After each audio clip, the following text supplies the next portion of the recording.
You guys were asking for an update on the 2022 F350, the noise on braking from like 25 to 30 mile an hour down, and then us visually seeing that the counterweight on the pinion flange is all wobbly and stuff as the vehicle's running and the drive shaft is moving.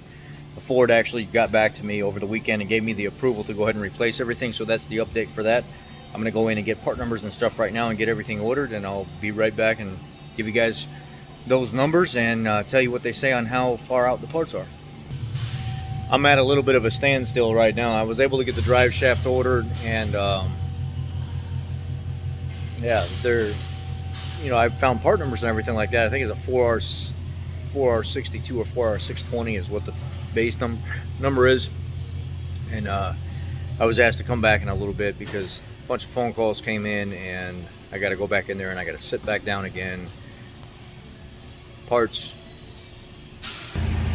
Here's a basic breakdown on all the base numbers for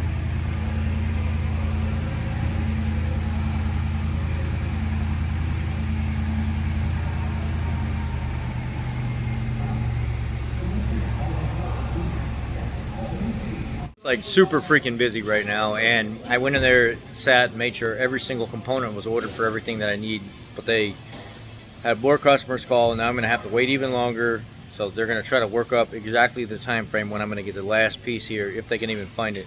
It's like everything was special order. We don't even have any of this stuff for this truck, I think, other than a couple bolts for the drive shaft straps. We'll see what happens.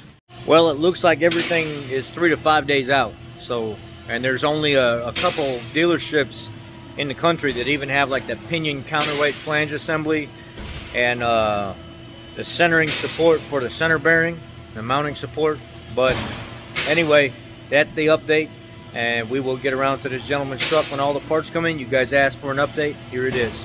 Be about a week before I see everything. Thank you, be blessed.